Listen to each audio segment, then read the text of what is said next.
Reading through the Bible in a year, December 26th, 2 Chronicles 31, Revelation 17, Zechariah 13, verses 2 through 9, and John chapter 16. Now, when all this was finished, all Israel who were present went out to the cities of Judah, broke the pillars in pieces, cut down the Asherim, and pulled down the high places and the altars throughout all Judah and Benjamin, as well as in Ephraim and in Manasseh, until they had destroyed them all. Then all the sons of Israel returned to their cities, each to his possession. And Hezekiah appointed the divisions of the priests and the Levites by their divisions, each according to his service, both the priests and the Levites, for the burnt offering and for peace offerings, to minister and to give thanks to and to praise the gates of the camp of and to praise in the gates of the camp of Yahweh. He also appointed the king's portion for his goods and for the burnt offerings, namely for the morning and evening burnt offerings, and the burnt offerings for the Sabbaths and for the new moons and the fixed festivals, as it is written in the law of Yahweh. Also, he commanded the people who live in Jerusalem to give the portion due to the priests and the Levites, that they might devote themselves to the law of Yahweh. As soon as the order spread, the sons of Israel provided in abundance the first fruits of grain, new wine, oil, honey, and of all the produce of the field. And they brought in abundantly the tithe of all. The sons of Israel and Judah who lived in the cities of Judah also brought in the tithe of oxen and sheep, and the tithe of sacred gifts which were consecrated to Yahweh their God, and placed them in heaps. In the 3rd month they began to make the heaps, and finished them by the 7th month. When Hezekiah and the rulers came and saw the heaps, they blessed Yahweh and his people Israel. Then Hezekiah questioned the priests and the Levites concerning the heaps. Azariah, the chief priest of the house of Zadok, said to him, "Since the contributions began to be brought into the house of Yahweh, we have had enough to eat with plenty left over. For Yahweh has blessed his people, and this great quantity is left over." Then Hezekiah commanded them to prepare rooms in the house of Yahweh, and they prepared them.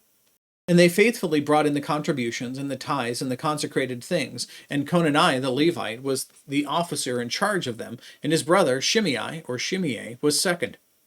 Jehiel, Azaziah, and Nahath, Asahel, Jeremoth, Jozabad, Eliel, Ismachiah, Mahath, and Benaiah were overseers under authority of Conaniah and Shimei, his brother, by the appointment of King Hezekiah, and Azariah was the chief officer of the house of God. Korah, the son of Imnah, the Levite, the keeper of the eastern gate, was over the freewill offerings of God, to apportion the contributions for Yahweh in the most holy things. Under his authority were Eden, Miniamin, Jeshua, Shemaiah, Amariah, and Shechaniah in the cities of the priests, to distribute faithfully their portions to their brothers by divisions, whether great or small, without regard to their genealogical enrollment, to the males from 30 years old and upward, everyone who entered the house of Yahweh for his daily obligations, and for their work and their duties according to their divisions, as well as the priests who were enrolled genealogically according to their fathers' households, and the Levites from 20 years old and upwards, by their duties and their divisions.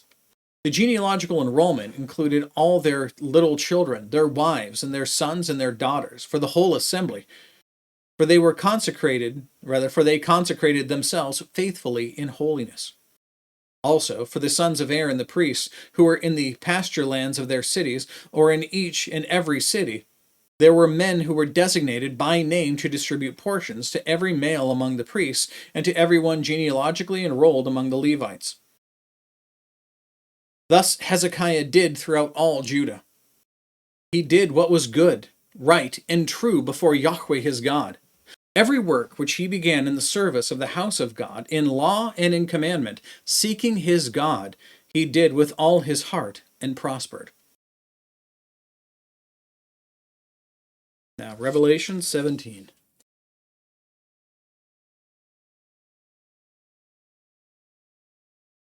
Then one of the 7 angels who had the 7 bowls came and spoke with me, saying, "Come here, I will show you the judgment of the great harlot who sits on many waters, with whom the kings of the earth committed acts of sexual immorality, or just immorality as shown here. And those who dwell on the earth were made drunk with the wine of her immorality. He carried me away in the spirit into a wilderness, and I saw a woman sitting on a scarlet beast, full of blasphemous names, having 7 heads and 10 horns. The woman was clothed in purple and scarlet. Those are signs of royalty or of importance. And adorned with gold and precious stones and pearls, having in her hand a gold cup full of abominations and of the unclean things of her immorality. And on her forehead a name was written, a mystery, Babylon the Great, the mother of harlots and of the abominations of the earth. And I saw the woman drunk with the blood of the saints and with the blood of the witnesses of Jesus. When I saw her, I wondered greatly. And the angel said to me, why do you wonder? I will tell you the mystery of the woman and of the beast that carries her, which has these 7 heads and the 10 horns. The beast you saw was, and is not, and is about to come up out of the abyss and go to destruction. And those who dwell on the earth, whose name has not been written in the book of life from the foundation of the world, will wonder when they see the beast, that he was and is not and will come. Here is the mind which has wisdom. The 7 heads are 7 mountains on which the woman sits, and they are 7 kings. 5 have fallen, 1 is, and the other has not yet come. When he comes, he must remain a little while. The beast, which was and is not, is himself also an 8th, and is one of the 7, and he goes to destruction. The 10 horns which you saw are 10 kings, who have not yet received a kingdom, but they receive authority as kings, with the beast for 1 hour. These have one purpose, and they give their power and authority to the beast. These will wage war against the Lamb, and the Lamb will overcome them, because he is Lord of lords and King of kings, and those who are with him are called and chosen and faithful. And he said to me, the waters which you saw where the harlot sits are peoples and multitudes and nations and tongues. And the 10 horns which you saw and the beast, these will hate the harlot, and will make her desolate and naked, and will eat her flesh and burn her up with fire. For God has put it in their hearts to execute his purpose, by having a common purpose, and by giving their kingdom to the beast, until the words of God will be fulfilled. The woman whom you saw is the great city, which reigns over the kings of the earth. Pulling up the rest of the notes here for you. Moving on now to Zechariah chapter 13, verses 2 through 9.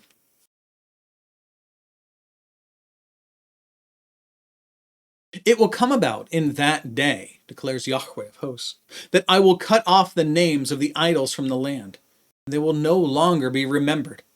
And I will also remove the prophets and the unclean spirit from the land. And if anyone still prophesies, then his father and mother who gave birth to him will say to him, you shall not live, for you have spoken falsely in the name of Yahweh. And his father and his mother who gave birth to him will pierce him through when he prophesies. It will also come about in that day that the prophets will each be ashamed of his vision when he prophesies. And they will not put on a hairy robe in order to deceive, but he will say, I am not a prophet. I am a tiller of the ground, for a man sold me as a slave in my youth. And one will say to him, well, what are these wounds between your arms?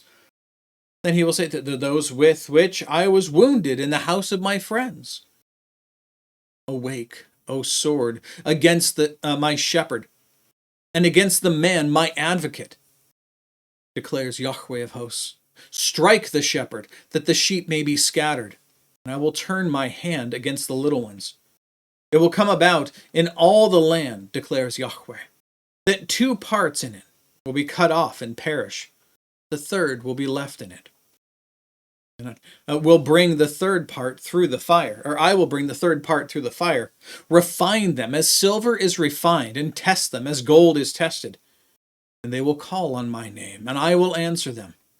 I will say, they are my people. And they will say, Yahweh, is my God. Now, concluding today in John 16.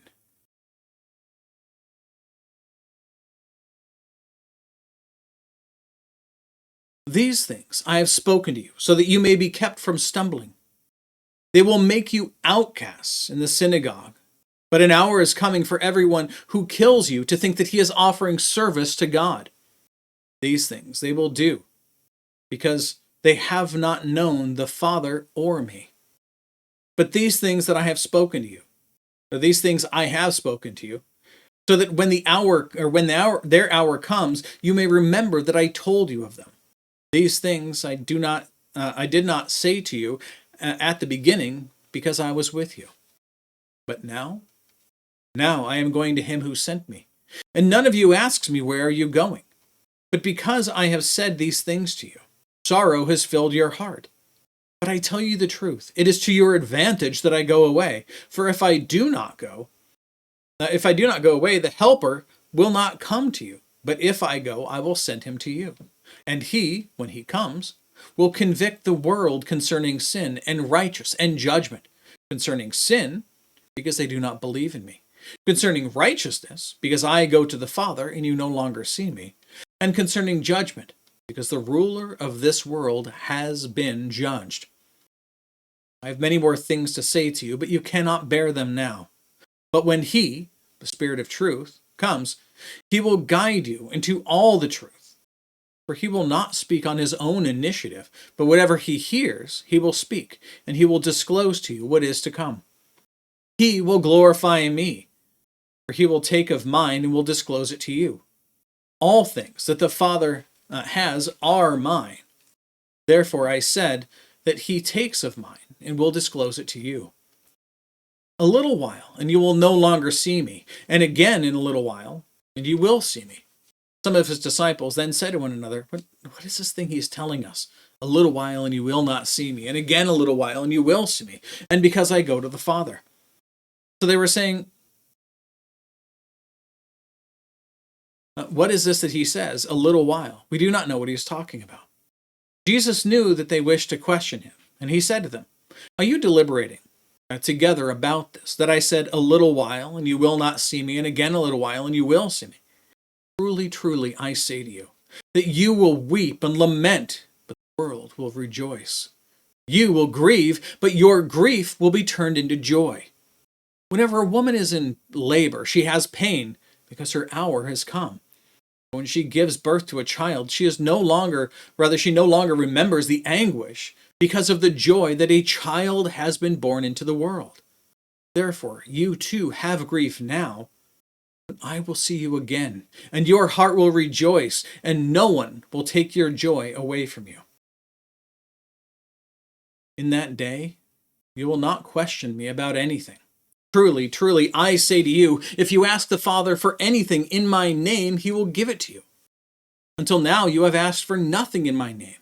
Ask, and you will receive, so that your joy may be made full. These things I have spoken to you in figurative language. An hour is coming when I will no longer speak to you in figurative language, but will tell you plainly of the Father.